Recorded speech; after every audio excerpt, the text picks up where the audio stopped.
Okay, everyone. Welcome to Workshop 1A, Early Dispute Resolution of Family Law Matters. Israel leads the way with its new reforms. We ask that you mute yourself now and continue to stay muted throughout the workshop unless you're asked a question during the Q&A. I also want to remind you that this event is in meeting format. That means you can see and hear everyone, and we can see and hear you. This workshop is eligible for 1 hour of MCLE credit and 1 hour of MC3 continuing education credit. If you're acquiring MCLE credit for attending this event, please make sure that the name that is displayed for you on this workshop matches your state bar. If it does not, please go ahead and change that now. If you did not provide us with your state bar number during registration, please email us. This webinar is also being recorded. You'll receive an email sometime next week with a recording along with the attendance form that can be used for MCLE and MC3 and a survey for today's events. If you have any questions, again, please email us at info@scmediation.org. I would now like to introduce you to Gary Dorenhafer from ADR Notable, who's one of our gold sponsors and the sponsor for this workshop. Gary, are you there? I am here. Thanks very much, Bouvier, for the introduction. And let me just say it's terrific and an honor to be kind of introduced to the SCMA family. And it clearly is a family. I just watched the presentation from Don Fisk, which just feels like sitting down with a really experienced elder in the family and learning as much as you can in a short period of time. I want to introduce ADR Notable very quickly. The background here is that I'm an experienced in-house counsel, and that led me to believe in alternative dispute resolution, and in particular the mediation, as the best means for resolving virtually any kind of dispute in our society, with litigation as a last resort, not a first step. That belief is the motivation behind ADR Notable. And it is a case and practice management software designed specifically for you, the mediator. And one of the first things we learned when we started out in this was the importance of listening. And we learned that from you. We tested ideas and prototypes with a range of mediators and built a software tool that we hope makes the unavoidable business processes of being a mediator easier while staying out of the way of your professional skills, which are so human in their key ingredients. Now I'm going to share. Host, you need to let me share my screen, Bouvier. Sorry. I'm going to show you a quick video that helps you understand a little bit more about ADR Notable. So here we go.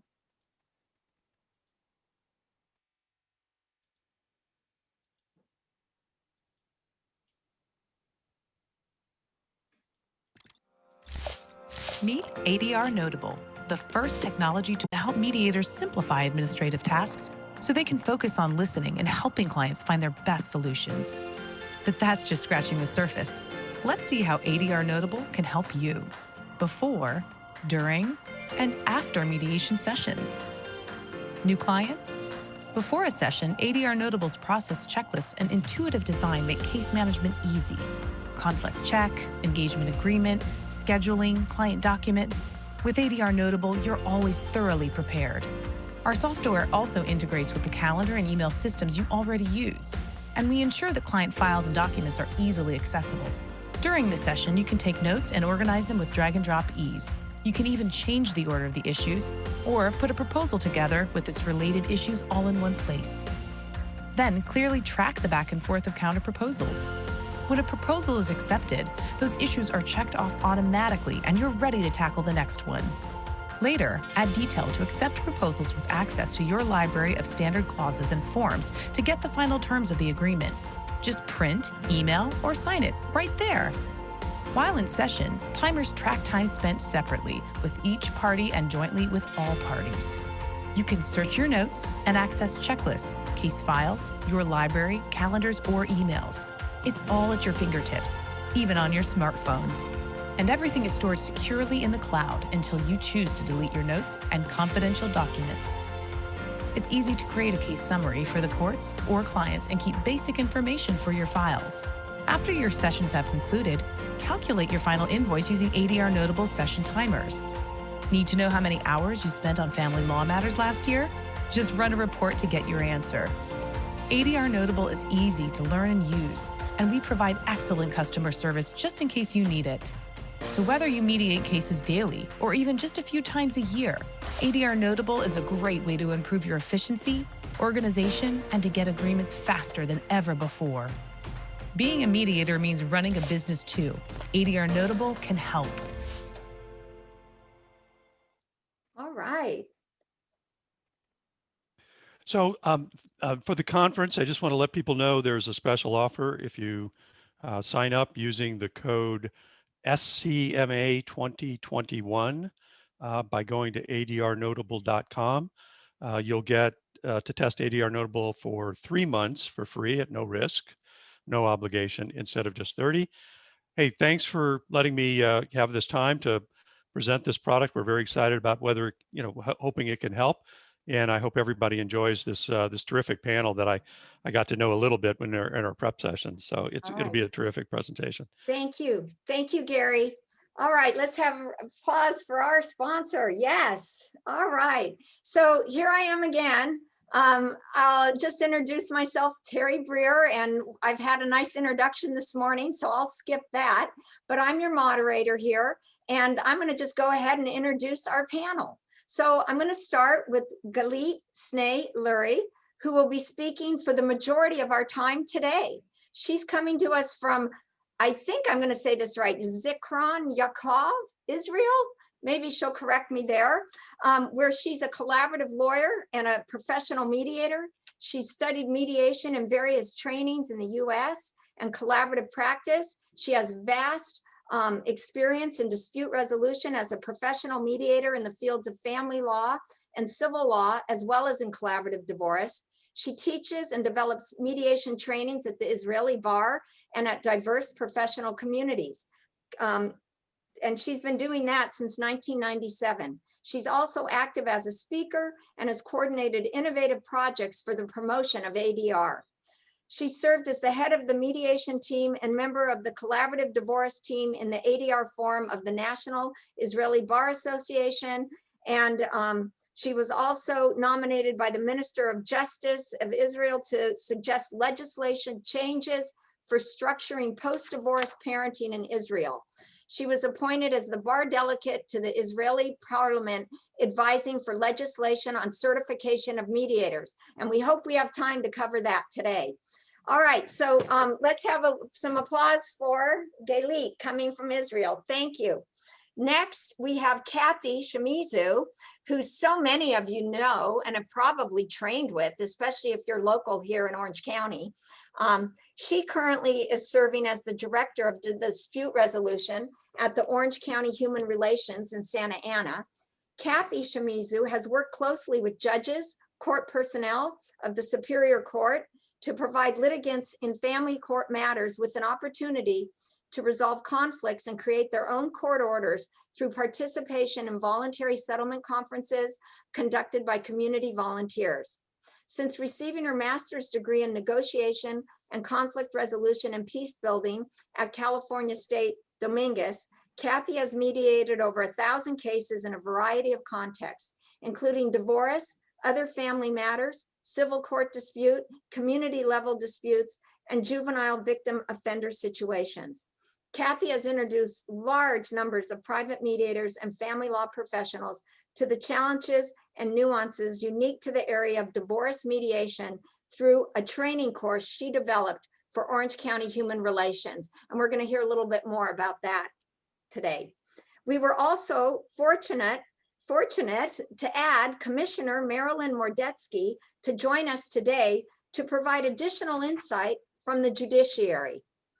Commissioner Mordetsky has been a commissioner of the Superior Court of Los Angeles since 2015 and family law since 2018, or on the court family law panel.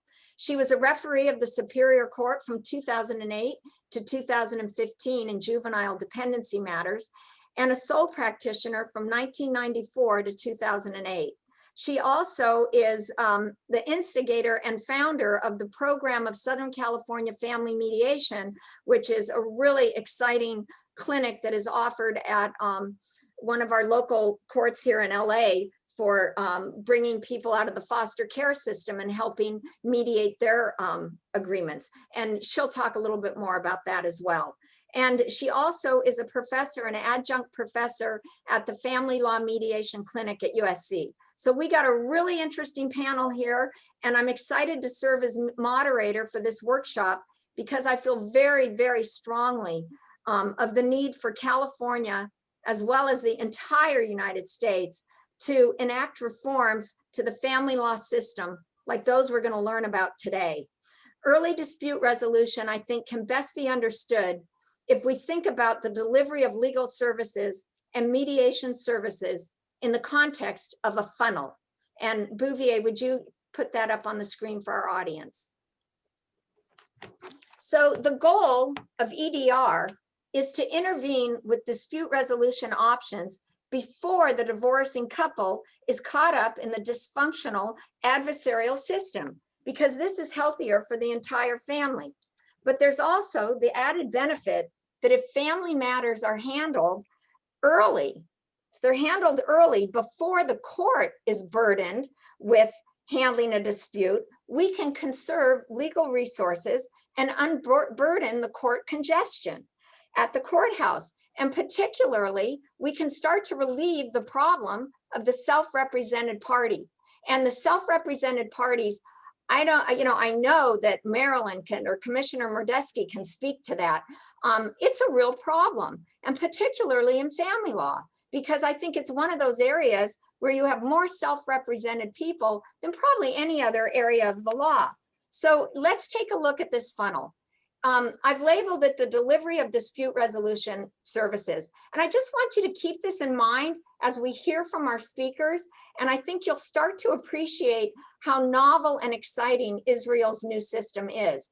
Because as couples enter the system at the top, if we intervene with early dispute resolution, you notice they don't, I mean, this could even be, usually these processes, of course, they're out of court. But the kitchen table model is where, you're incorporating the cooperative process with the client on their own. We have mediation, collaborative divorce, private judging, unbundled legal services. And what's great is if you can catch the couple just as they're entering. Now, maybe they filed a petition, but what we're going to hear about today is grabbing these people even before a petition is filed. So what we're showing is that these early settlements at the top, the kind of darker yellow, those are out of court processes. Then as you move into adversarial proceedings, we're definitely seeing these cases being mediated. And Kathy's going to talk a lot about that, as well as Commissioner Mordesky, but that this mediation intervention, it just isn't quite as beneficial. And then as we move down the funnel, that's when we get this congestion. So cases are coming into being litigated cases. And then finally, even though those may settle, they're burdening our courts. And then finally, at the end of the funnel is that litigation, sometimes it's simply required. So I just wanted to put that there. We just want you to think about it. And Galit, if at any time during your presentation you want us to pop that back up, we will.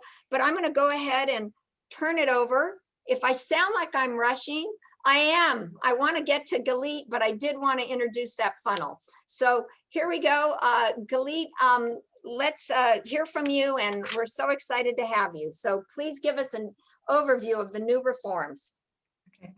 Thank you, Terry. It's my pleasure to be your guest and to share with you and pass it on. I know all of you had that moment in the beginning when you met mediation and you found that that was the thing that made you most inspired. And I want to share with you the Israeli journey, which is also part of my life story of presenting mediation to our society. Mediation was first started in Israel in 1992 as an article in the law, but there were no mediation schools or nothing done in mediation. I went to the States and I was lucky to meet the former late Lynn Jacob, who was AFM president at the time. And I also took mediation classes with Carl Snyder and read a lot of John Haynes and Erickson. And I was intrigued by this world of mediation. I'm sure all of you had that moment where you said, wow, that's really what I want to do, and to do good and pass it on.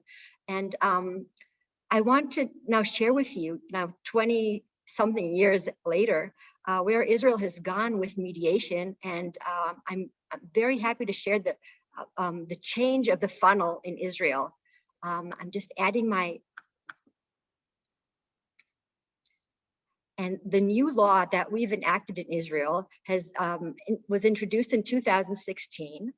The beauty of the law is the first article stated in it. And it's the law of regulating legal proceedings in family conflicts. And it states, the aim of this law is to help spouses, parents, and their children to resolve family conflict among themselves consensuously and peacefully, and to reduce the need for conducting legal proceedings in consideration of all aspects of the conflict and the best interest of each and every child. Okay. What are included in this new law is the topics covered by the law are matters of marriage and divorce, financial relations between spouses, alimony, any matter concerning children, and claims for paternity.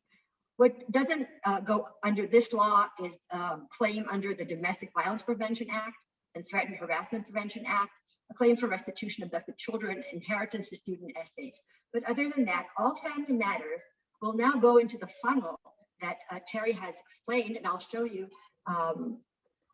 how this works.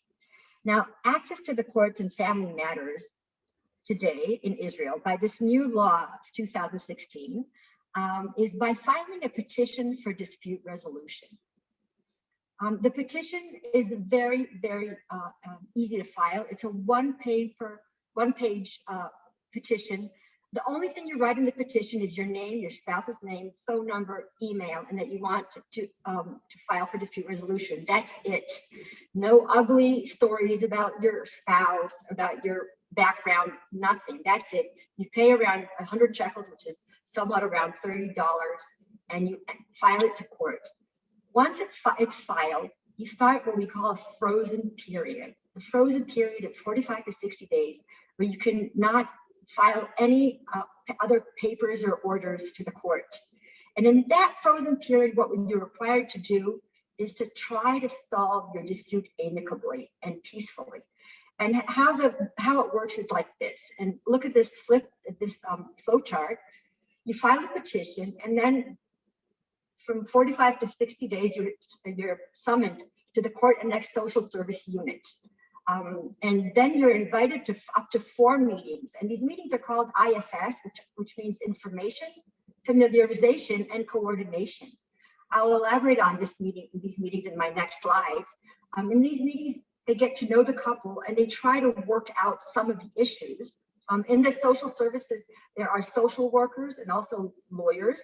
And they work with the family towards minimizing the effects of the conflict and giving them information.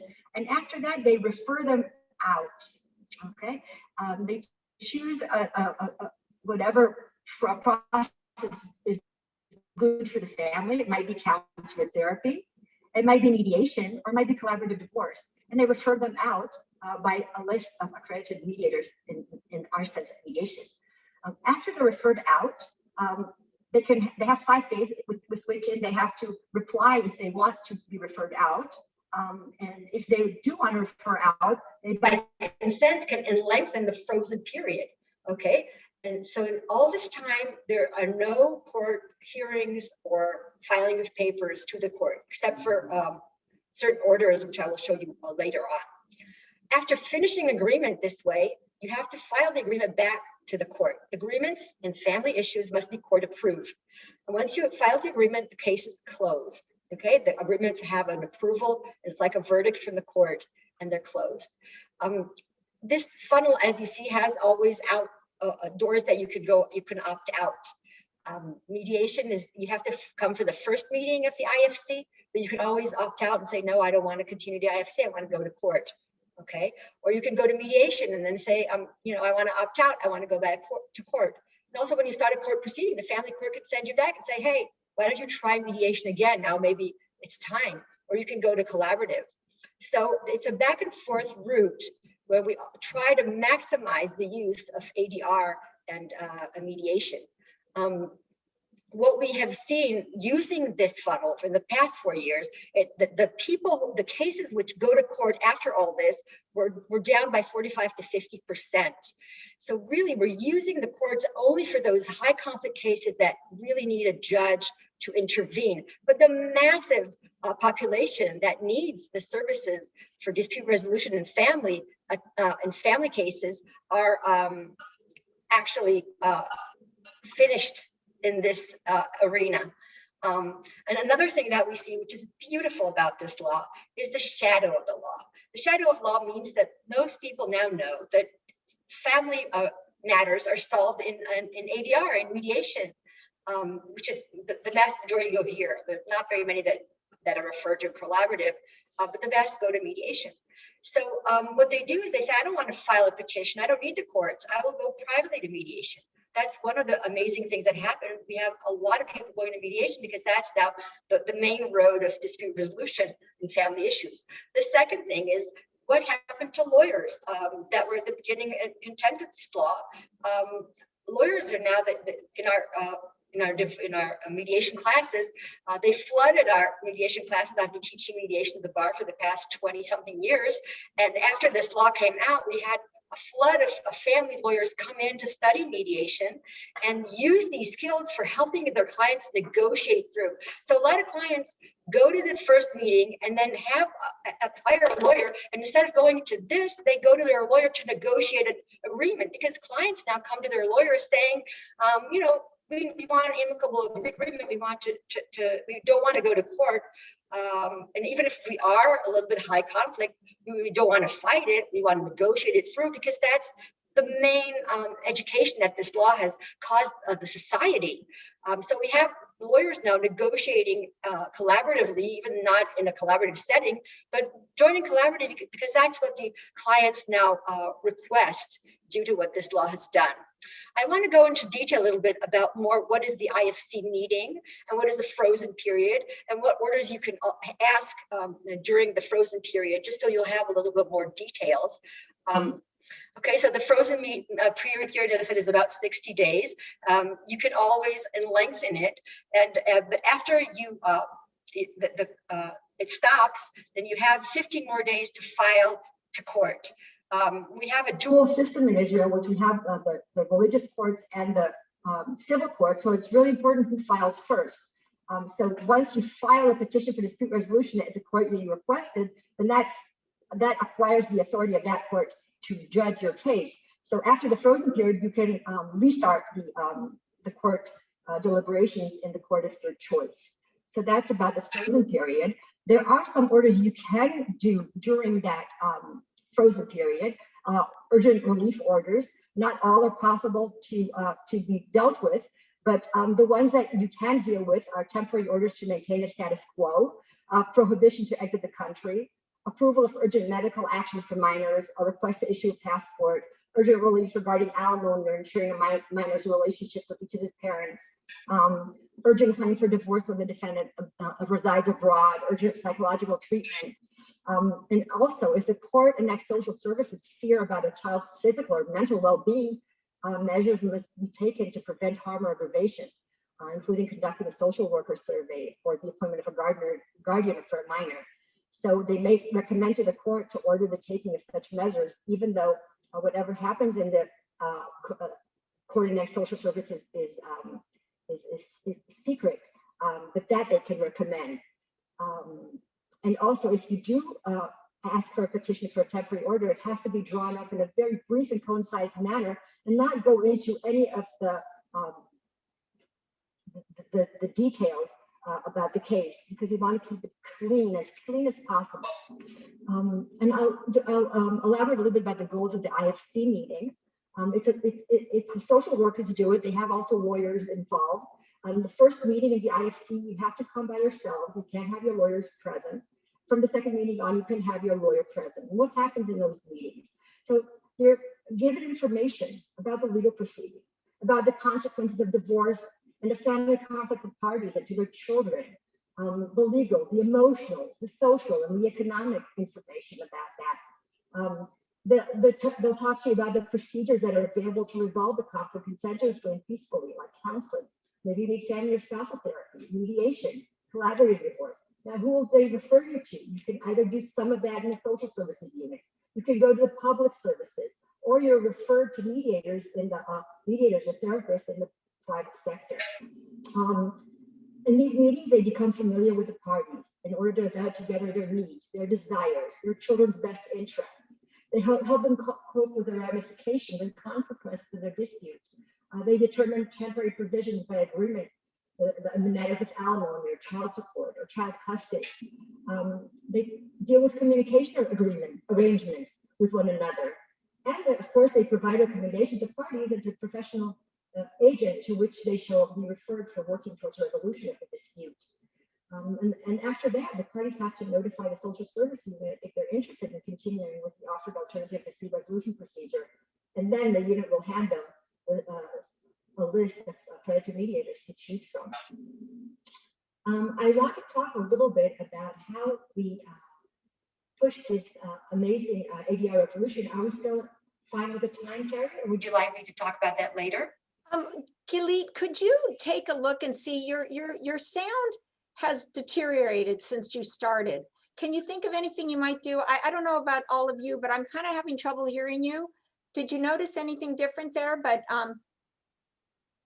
anyway, and then what was your question for me? Can you hear me better now? Could I talk louder? Yes, thank you. All right, and then come again. Okay. What was your question for me? Would you, did I have time, another 5 minutes to go through this? Yeah, let's do another 5 minutes and then we'll turn it over to Kathy and we can contrast and see the differences with what's going on here versus what you're doing. So please. Okay. So this was a very, very big change in Israel. I'm calling it the ADR revolution. This revolution is not only in family courts, it's also in the civil court. As Terry mentioned, from the 8th of September 2020, this has become the permanent law in Israel after the success rates from the intermediate time. The revolution, part of the revolution here that started from the 1st of January 2021 is also in the civil courts. In the civil courts, there's a huge change. And from the 1st of January 2021, 20 days after filing all the complaint and the defendant papers, 20 days after that, there will be a mediator nominated to each case above $12,000. And the clients have to go to meet the mediator for an information session, like a half hour, just to meet them and see if mediation is a possibility for them. And if they say it is, they start mediating the case. So this is a huge change in the civil courts. And that shows you how this revolution in changing the funnel in family matters is just part of this whole picture. And I want to introduce to you what made this dream come true.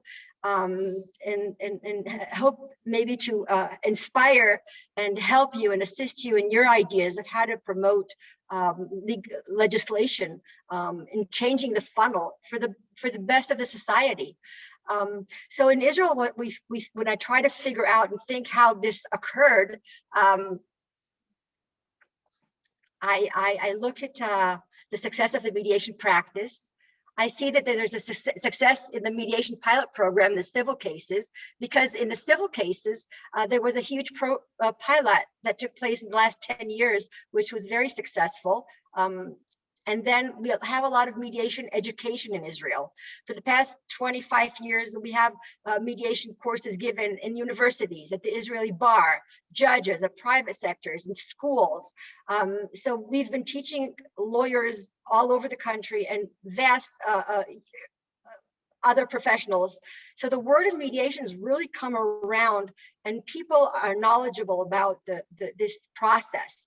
And we were lucky that the Ministry of Justice, the head of the legislation department, Dr. Perat Segal, was very pro-mediation. He enacted the first mediation articles back in 1992 in the court law. And he nominated professional committees by the Ministry of Justice. And the committees had mediators, lawyers, family court and religious court judges and psychologists on them. And each committee had about 6 to 8 professionals. I was lucky to serve on one of those committees. And there were 3 major committees that he had appointed. One of them dealt with introducing ADR to civil court. One was introducing ADR to the family court, and the third was dealing with custody case, how to promote dealing best with families, with children and parenting in divorce. And all these 3 committees came out with amazing plans, and you see that their plans were administered as laws. And this was a long way from getting their final ideas until they were promoted into laws. It took about 10 years from receiving their finalized ideas until Parliament members took these ideas and promoted them into legislation. And there were a lot of pro-mediation lawyers in ADR form with the Israeli Bar, and the court administration in its mediation unit, and court annex social service units, and judges, and mediators, and schools of mediation, and mediation organizations, all collaborated to help and push these ideas that inspire all of us in the mediation community in Israel, and inspire all of you also, and to push all this together. So I think once we have such a good idea, mediation is so helpful, and it is so important to promote it in legislation so as to bring it as the main way to solve disputes for our society, and from our society to your society and to all societies around the world. We're hoping that this message will continue and will be helpful to all. All right, so that's kind of part 1, is this introduction of what are we talking about and why is it so exciting? And before I turn it over to Kathy, I want to, if Bouvier, could you pop up the funnel again? Because again, I just want you to keep in mind the contrast. So Kathy Shimizu, as I told you, has done mediation in our Orange County courts. And this program also recognizes that we want to help, families stay out of court, but Kathy's process is down here in this orange kind of melon color here. So where her program was being implemented and intervened was once a RFO, is what we call your request for orders, were already filed. So clients here are already at the courthouse. Whereas what Galit is talking about is way up here. And it's just quite a difference. So Kathy, I'm going to turn it over to you, and Bouvier, you could take that slide down. Kathy's going to share with us, here's what we're doing in Orange County. And, it's a good thing, but it's not quite as exciting as what we're doing in Israel. So Kathy, let's turn it over to you. And then we'll hear from Commissioner Mordetsky, who's got also another mediation program in our LA courthouses.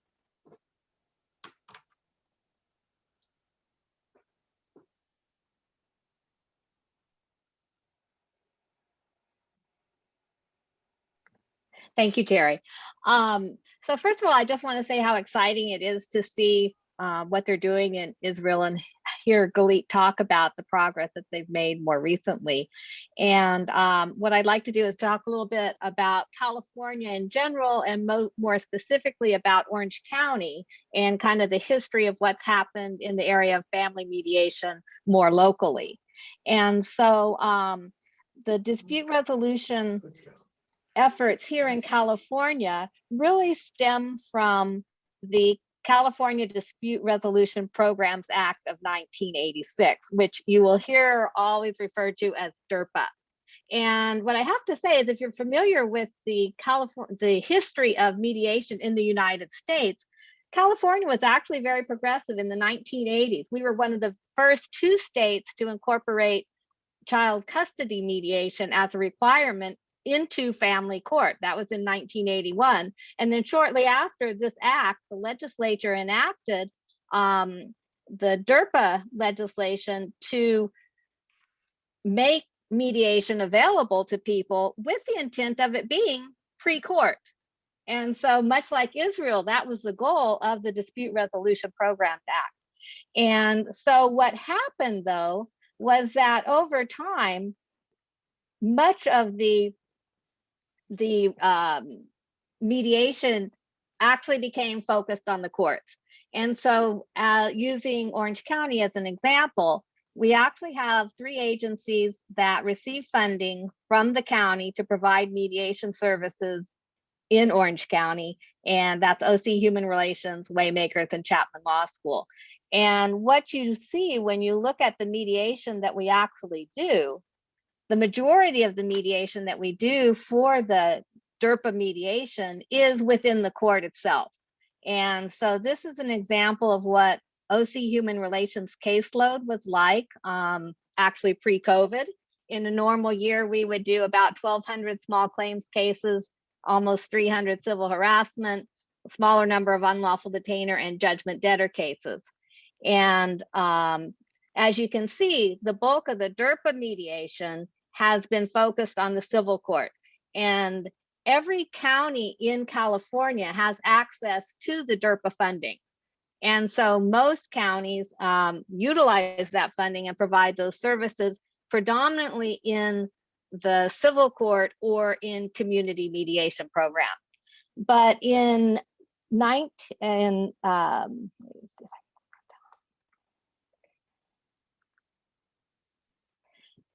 what OC Human Relations did was back in 2010, we decided that we wanted to make an effort to bring the DERPA mediation into the family court. And so what we did was we reached out to a judge, Judge David Bells, who was willing to let us sit in his courtroom and to provide mediation day of hearing for family court cases. And we started that program 2 days a week in 2010, and eventually expanded that to offer it to more judges in the family court. So between 2010 up until 2015, we went from about 50 cases a year up to about 450. And so what that showed was there really was a need and an interest for mediation within the family court itself. And so here's what our process looks like. We actually refer to our cases as voluntary settlement conferences. And the reason is that we don't want to confuse it with the family court service child custody mediation. And a big difference between the mediation that the DERPA volunteers provide is that the mediation we do is all issues. In the child custody mediation, they're restricted to just talking about custody and visitation. And so when we get a referral from the judge, basically what we do is we show up on a morning at court and we go sit in the courtroom. And if a judge has a case that they think the parties would benefit from participating in mediation, they'll refer them out to the mediator, who is then going to walk them out into the hall and to do a very brief intake with each side to accomplish several things. One is to make sure that they understand what mediation is, because as you know, it's always voluntary. But we also want to screen it for appropriateness. Is this a situation where mediation would be appropriate? We ask questions about whether or not there's restraining orders or violence, so that it doesn't necessarily preclude it from going to mediation, but we can institute proper precautions if there are safety concerns. And then are they willing to participate in mediation, and to determine what is the scope of the mediation. And then we will provide up to 8 hours of free mediation when we're in the court setting, because they're there for very specific issues on court that day. It's usually a 2 to 3 hour session to look at the decisions that need to be made then. And then at the end, they either return to court with a stipulated agreement or no agreement and proceed to trial, or sometimes they will have a partial agreement and a list of remaining issues to be tried. And the feedback that we get from the judges is actually that even when the parties come back with no agreements, they feel like it has been time well spent. The parties, are present themselves better in court. There's a lot gained, even if there's no agreement. So with our program, some of the challenges that we've encountered that are maybe different than the mediation that we do in the civil court. One is that, it's just a much more complex setting. There's multiple issues that have to be decided, whereas, so that's why sometimes the mediation takes longer.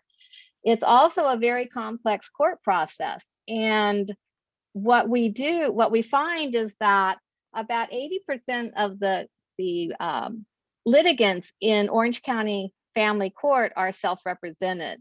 And when they come to us in mediation, what happens is they're utterly confused about their case and where they are in the process. And so we actually do a lot of educating about the court process and help them understand where they are and what they need to do, which aren't things that are typical mediation topics.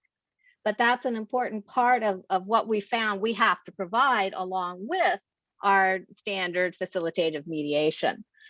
And then the other thing is a need for resources. For example, when there's drug concerns, how do they access drug testing or whatnot? So we've actually helped them connect with community resources that are available to support them with their needs. And then the last challenge, and specifically with the cases we get, is that they are very often high conflict cases. And I think this is where the funnel that Terry is proposing is so critical, because I think the court process and the adversarial nature, what we see is that actually makes them escalates the conflict by the time we get them in the court setting right before their hearing. And so if there were a way to get them much earlier, I think that the process could be very much more effective. Right. And so with all these challenges, what we do is we train community volunteers to serve as the mediators, and they have to go through a very rigorous training program. Kathy, if I can interrupt for a minute, Sure. Can we save the, I want to talk about the accreditation and training of mediators at the end of the program. And that way we'll have a chance to kind of hear from Marilyn or Commissioner Mordetsky, but definitely we'll come back, and we do want to hear about how we train. And we're also going to spend some time how they're doing it in Israel. So if I could, sorry to interrupt, but we will cover that later.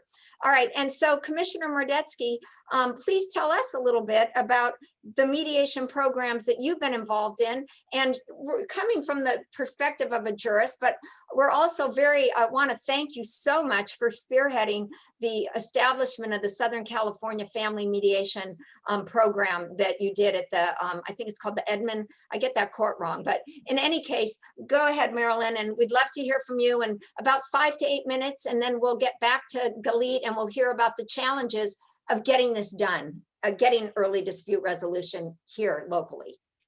All right, thank you, Terry. I just wanted to talk just for a moment to lay some background. Why do we do mediation, right? That's a big why. Well, it has such a value and such a necessity. Why? Because when we do mediation, we are providing a safe place for these co-parents to resolve their disputes. They're not in a safe place when they go to court. So if we have early intervention, we're going to be more successful in a plan that's going to work for the best interest of the children. And what Israel's doing in that context of why, it provides a meaningful assistance by professionals. You've got a social unit there, attorneys, social workers, that can provide them with the assistance in determining what's going to be the right plan for these families. What does it also do? When we have mediation, it reduces the court having to intervene, and it reduces the court's personnel and having to work with these cases as described here today. So what do we get out of this? We get a co-parent designed agreement that's going to have satisfaction and durability. Why? Because they put it together themselves. And that's what I have seen, that mediation helps. Because when the parents are able to design their own mediation or their own parenting plan, it's going to have durability. And that's what we're looking for. So they don't keep coming back to the court, because if they keep coming back to the court, we have somehow failed in a way. So in LA, there was a robust, vital juvenile dependency program. We had on the second floor of the Edelman Children's Court 7 full-time mediators, and we had mediators in the annex of the courtrooms. And it was at the initial stages when a petition was filed, because oftentimes in the juvenile system, they're confused as to why they're there. They might have their child removed. They might not have their child removed. What is the court going to do? So with those full-time mediators, they were able to sit with the families and provide them that assistance. So in 2014, when we had the budget cuts, that went away, right? And so what did that do? It left families without an opportunity to be heard and understand the process. So because of my experience in the dependency court, as well as family law, both as an attorney and a judicial officer, I knew, and I still know, the importance of having a mediation program. So that's how I initiated the Southern California mediation program that's built on a co-mediation style. And I can get into more as to the accreditation as to why it's on a co-mediation style. But there was a very famous author and mediation trainer, Bernie Mayer, that observed that most all of the mediations that we're talking about, and even here today, focus on a certain stage of the process. We don't want a certain stage for it to be at. We want it to be, as is Israel is doing, at the beginning stages, or in every stage through the proceeding where there is a dispute. So there's 2 types of mediation. It can either be at the beginning stages or at the end.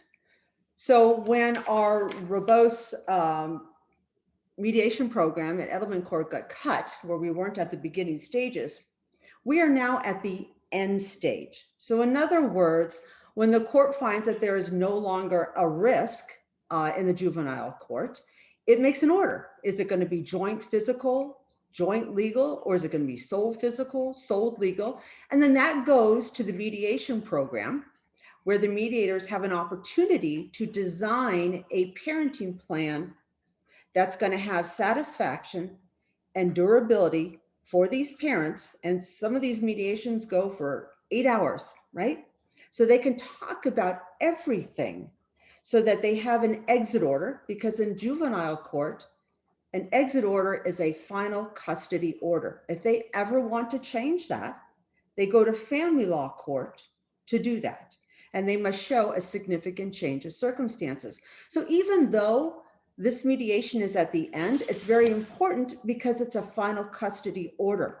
And the more specific it can be at the end, what does it do for us?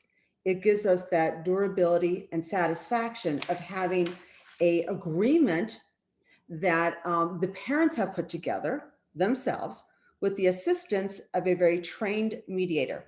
So Terry, I don't want to go into the training because I think you wanted to do that at the end, and I can at that time. Thank you. All right, so at this time, I want to go back to Galit, who's going to talk to us about the challenges of getting these reforms enacted. And we had some fun preparing for this, because everything I've complained about in my challenges of trying to do something here, she experienced. And so Galit, mind your time, because I know we have a lot that we want to complain about and the challenges that we had to deal with. But let's try and, for the next, if we can just go into that for about 5 to 10 minutes. And if I interrupt you, please don't think me rude, because I do want to leave time at the end for I think we're probably only going to be able to really briefly talk about accreditation, but I think all of you may have a lot of questions, but I'm going to shut up. Galit, go ahead and tell us about the challenges of getting these reforms done. This is a journey of 26 years, so there were a lot of challenges. One of the main challenges we have in Israel is we have a religious court and civil court, and there's a race to authority.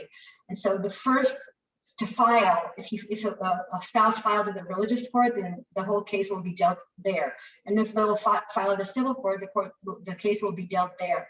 And this law was to be dealing with this race to authority. The problem of the race is that people who were in the beginning of the conflict and divorce, instead of going to therapy or counseling or thinking through, they would go to a lawyer, because a lawyer would say to them, you first have to grasp authority, because you don't want to go to the religious court. So first grasp authority, write a terrible claim about your spouse, and then try to go to therapy, and that would roll a huge snowball of animosity, because the papers were always so ugly, and it was very hard to roll back the dice after receiving. I mean, we used to have people come to mediation with Galit, I'm sorry to interrupt, but we kind of have that muffledness again, and we'd love to hear you clearly. Okay, I don't know why there's a problem today. I'm so That's sorry. better. No, that's better, I think, but I don't know about you now guys. it's better? Yeah, thank you. Sorry. Okay, am I better heard now? Okay, I'm sorry for the problems so far away. Anyway, so what I was saying is that the big problems were because we have a dual court system, the religious court and the family civil courts. So the religious court said that they wanted, if we're going to do this big change, this change has to be done in both courts, because no court would have let them, no court would have opted out on these wonderful ADR options. So there were court annexed social services given only in the civil court system. So we had to find, the Ministry of Justice had to find funding in order to fund building social services annexed to the rabbinical court system also. So, and that took a long time to find. So that was one of the obstacles, because now you can either give a petition for dispute resolution or to the social services annexed to the rabbinical courts or religious courts or to the civil courts. So both ways have this ADR opportunity. So that was one of the big obstacles. Another big obstacles were the lawyers, the bar, family lawyers. I showed you before in all the funnel, they weren't in the picture. It was all going to social services and mediation. And the lawyers try to interfere in the parliament committees and in various parliamentary hearings and in the courts about this law. And I remember one of the big family law conventions in Israel when this law was talked about before it was enacted.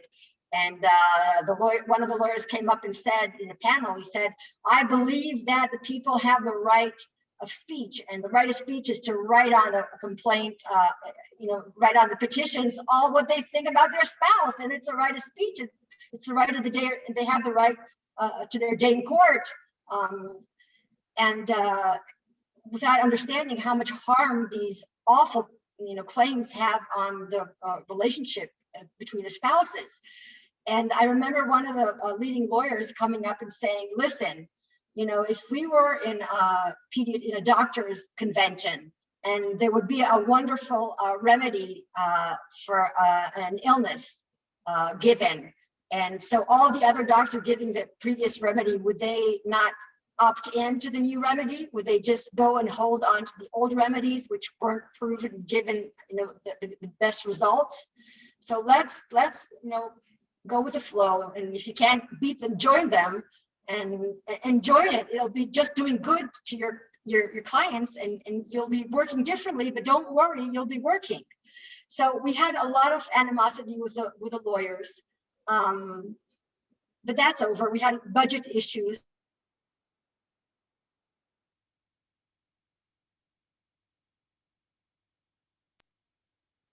So Galit, you've frozen. Is there, I hope you can hear me. If not, hopefully you'll get back on, because this is so interesting. And there you have it. This is the woes of a virtual conference. And it's not that she's muted, folks.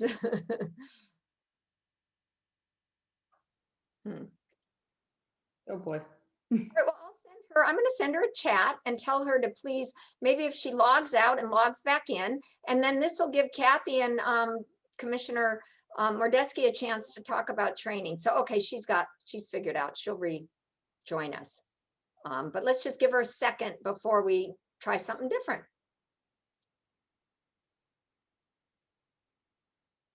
I don't see an admit thing there for her.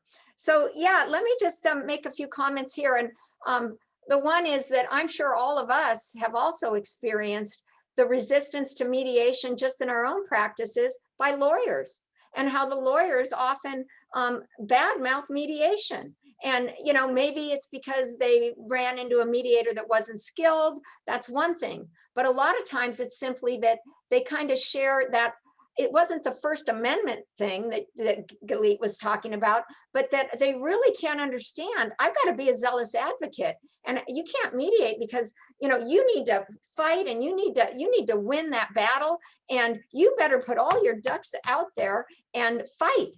And, you know, because that's how lawyers are trained. We're trained to be zealous advocates. And that's one of the biggest things, that it's not just a mindset shift that's required to get a reform in the court, but you have to have that mindset shift to be a mediator when you're a lawyer, you know, so coming from a litigation background. So it's, and, you know, as we all know, divorce is big business. Okay. And so this whole reform is creating great business for mediators. And that's what we're going to talk about with the accreditation, because as a result of this law in Israel, you have to go to mediation or you can't do anything for 90 days. And literally you have to sit and wait for that 60 days, which can be extended 15 days before you can move your case forward. So guess what? There's some demand on mediation. And if there's more demand on mediation and all these cases are going to mediators, how is the attorney going to make any money? And so there's always that profit motive that, you know, it really revolutionizes how divorce is conducted, because divorce is big business. So I hope she's not here and I'm yakking here. Hold on. I don't see her yet. She's not back yet, Terry. Yeah. All right. Well, that's really unfortunate, but let's go ahead then. And one of the things that in our practice that Galit really enjoyed hearing about was the training that Kathy's mediators have. Because one of the things that is really cool was a whole accreditation was started in Israel because, oh, guess what? We need mediators. Well, the court creates this whole new, or there's a whole new legislation that says you have to mediate. Well, what about the quality of these mediators? So Israel also then enacted an entire accreditation. They call it accreditation. We call it certification. So kind of like our MC3 that we're trying to get through with the SCMA promoting. Israel literally said, we made a whole new bylaw on what is the training you have to be a mediator. So there she is. Here she is. Galit. Hi.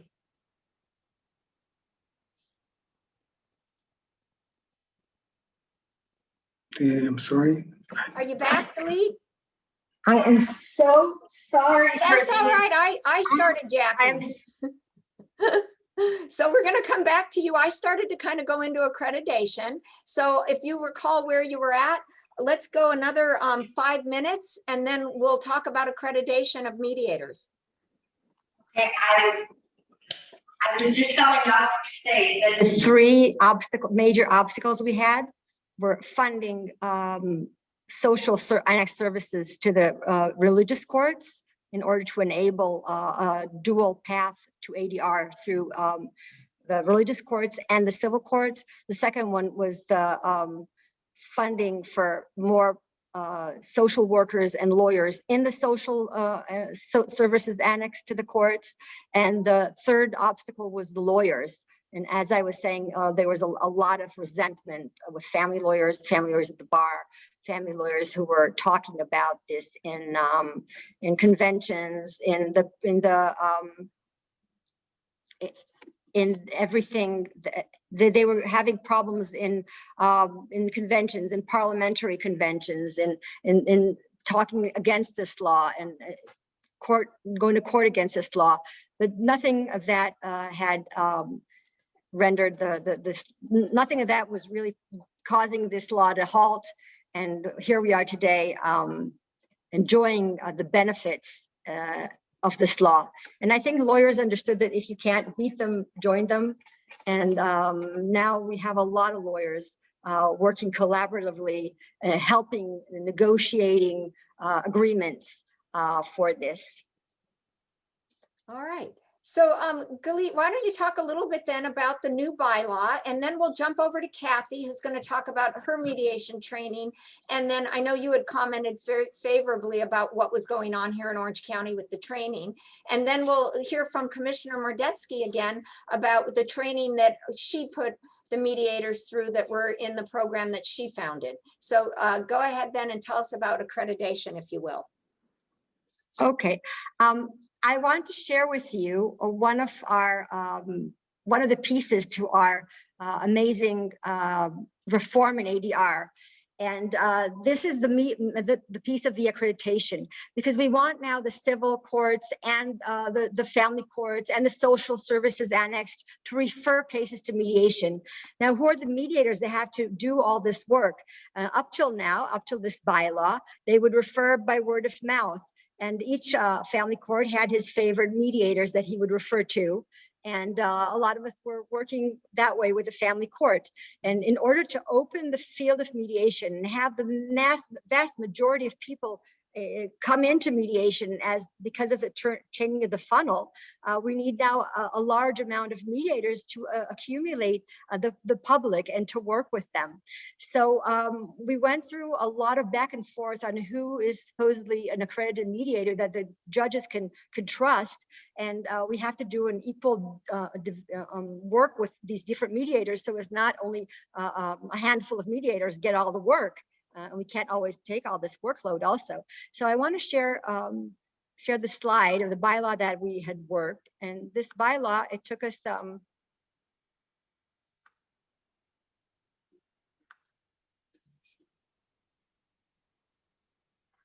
it says that the host disabled participant screen sharing. Hold on, let me see if I can help you do that.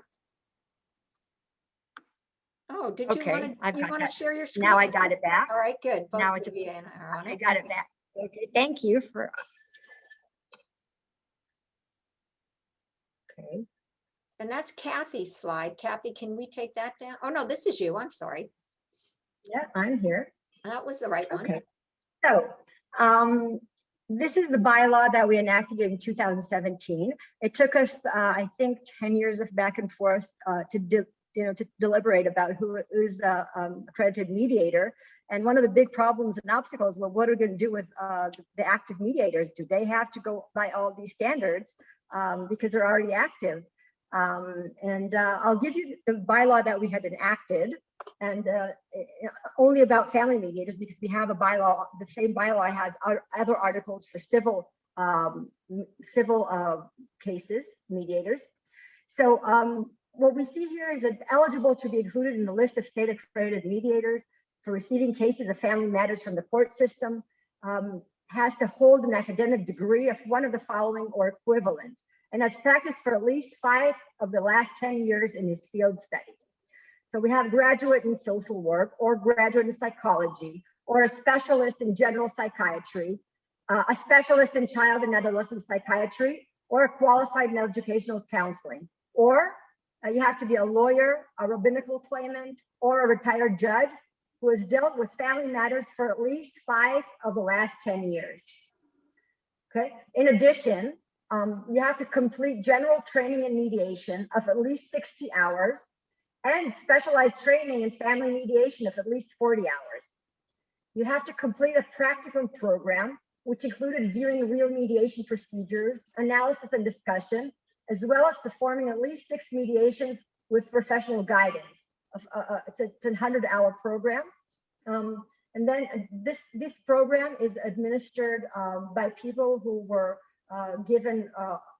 were allowed to deal with that by the Ministry of Justice or the mediation unit of the courts. And then they are each program is given cases from small claims court to be dealt with in these programs. So people do live mediations in these programs. And 5, you have to have mediated at least 20 mediation proceedings in the last 5 years, 10 of them in family matters, 6, you have to hand in 5 mediated agreements in family matters, of which at least 3 were validated by the courts. And you have to hand in 3 written descriptions of mediations that you performed. Of course, all anonymously, so as you won't give in the names of your clients. And after all that, you have to hand it in an affidavit. And after all that, there is a written exam. And then there is a professional evaluation while you mediate a case. And then you have a personal interview. And of course, you have to have no criminal records. So after you've gone through that, you can enroll to the list of the mediators that you can get referrals from the court systems in family cases. So this bylaw, I was part of it by being representative of the bar to the parliament in order to enact this bylaw. And it's been, we don't have the list yet finished or finalized. We're now in this in the time that we're doing professional evaluations. People have handed in, we have about 450 mediators that have handed in their forms, and most of them passed the written exams, and now they're going through professional evaluations. And probably in the next couple of months, we will have the first list of accredited mediators handed in to the courts for this.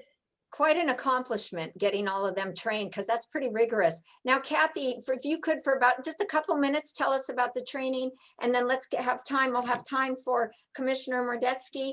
And then hopefully, if you both keep it to 1 or 2 minutes, sorry, I know you probably have a lot more, we could then though have some questions from the audience. So go ahead, Kathy, with that last slide where you started to talk about accreditation. I won't even pull up the slide, but basically Okay.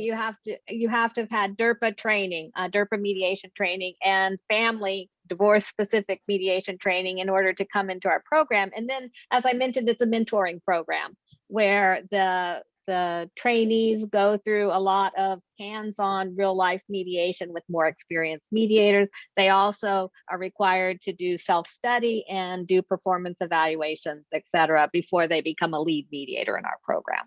And what's the total hours? Share that just real quickly, and then we'll turn it over to Commissioner. To come into the program, you have to have 60 hours of mediation training, some with including family mediation. But wasn't there another 80 hours practicum type stuff? Or We don't set a number of hours in the practicum. It's number of cases that they have to do, which is about 20 cases 20 at cases. a minimum. Most of them do many more cases before right. they become certified. All right, and then Commissioner Mordetsky, tell us a little bit about what were you requiring for mediation training? Well, before I say what we require, Sure. you look at California Rules of Court 5.518. It indicates what dependency mediators are required to complete, which is 40 hours of initial dependency mediation training and 12 hours of annual continuing education. So if one looks at the California Rules of Court, it's similar in a way to Israel, because there'll be a list of professionals that can fall under being qualified to even mediate, or be an attorney, retired judge, or things of that nature. So that's why we kind of have it on a co-mediation scale, because if someone doesn't quite meet the qualifications, they can still mediate and be supervised. Oh, yeah. Okay, so that kind of helps, because if you really look at the California Rules of Court, it can be intimidating in a way. Yeah. But for our training, it's 80 hours. So if you're accepted into the program, it's 80 hours of training. Yeah. Okay. Well, thank you. And I think all of us have probably started to be aware that the new MC3 certification is out there, but also though, right now they don't have a subspecialty for family law. And so that's something that I think if we were able to enact similar reforms here, our accreditation, we'd want to also add what they do in Kathy's training, is that they have that sub training in family law, not just how to be a mediator. So it's not just knowing conflict resolution skills, but as she said earlier, we have a complex issues. And I think that Galit mentioned that as well. All right, so I'm thrilled. Thank you, all of you. And now we have a few minutes left. Unbelievable, but we do, for questions from the audience. So please, now I didn't look in the chat. Let's see. So let's just see here. Anybody want to, from the audience, have a question? I see one here in the chat about how does one get into the field of mediation before having this level of experience? That was for Galit because Yeah, go you ahead. had all those criteria, but I'm thinking about being able to be eligible to mediate prior to having all that experience. What type of programs do you have for new mediators to get that level of experience to eventually be accepted into the program as a full mediator?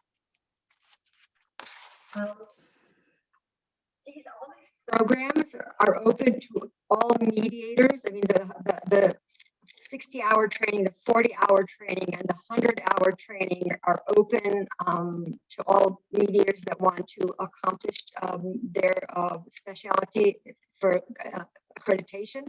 The only problem we have is gathering the cases that are after the practicum. In order to gather those cases, you can do small claims cases.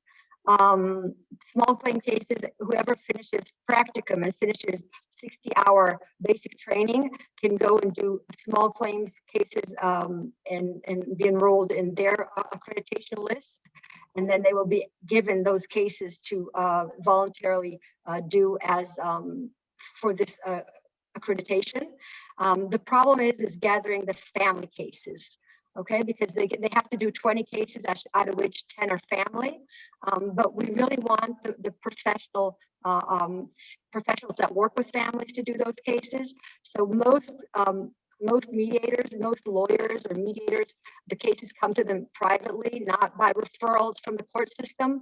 So we'd rather get your referrals earlier in private practice before you register yourself to be accredited by the courts. So the 10 family cases, you cannot get them from the small claims court. You have to get them by yourself. And you are supposed to be a professional in the family field. So most cases are gathered in the private sector. Yeah. All right, now I see a question in the chat room that is really dear to my heart, but it's a whole workshop in its own. And that is, how do you get a volunteer mediator shifted into being a paid mediator? And that's just such a long answer there, and there's a lot of work there. But does and I'm sorry, but that's another workshop that I'm just as passionate about. But again, I'm going to just look through the screen here. Please, anyone else, one more question that they might have? And then Bouvier, before we go, I don't see any. Can you pop up that funnel one more time? Because Sure. I have a pitch for all of you. If she could just do that. Okay, so here's my pitch. Who will help us do this here? You know, if you're interested. And what is this first step that we take? And I just really quickly, what I was told once when I started talking about wanting to bring a program into the court way up here before anyone files was, you know, Commissioner Mordetsky, she was the reason we were able to get Southern California family mediation started. And they said, you have to have a judge. You have to have a judge that's excited about getting that program into court, and you have to have a pilot program. So please, if any of you are interested in how we might start doing our own reforms here, and you might be interested in getting a little active in that discussion, please let me know, because it's something that I think we need to start talking about, and we can really do it here. And so thank you again, everyone, for joining us. And let me have again a round of applause for our panel. Thank you so much. And we're now we are 1 minute over, which is a miracle, especially since we lost our speaker for a moment there. So thank you. I apologize for that. Well, you're kind of a long way away. So thank you, Commissioner Mordetsky. Thank you, Kathy Shimizu, and thank you, Galit Sneh-Lurie. I really appreciate your time, and thanks again. And Bouvier, you want to say a few words as we turn them onto the break, and maybe encourage them to join us for lunch? Yes, that's exactly what I was going to do. So thank you, everyone, for joining us in this wonderful workshop. Next up, we are taking a break, but if you would like to grab your lunch and have lunch with us, we are doing a brown bag lunch that is starting at 11:45, which we're a minute late. That goes until 12:20. And then the next events start at the next workshops begin at 12:30, where the afternoon workshops, there's two to choose from. One is Gray Divorce, Mediating Financial Challenges and Opportunities, and Pivoting, Practicing, and Profiting, Critical PPP for 2021 and Beyond. Again, these are all being recorded. I know it's hard to choose, but whichever one you want to go to live, you'll get a recording for the next one that you weren't able to go to. So that is it. Thank you all so much for this wonderful workshop, and we will see you in a little bit.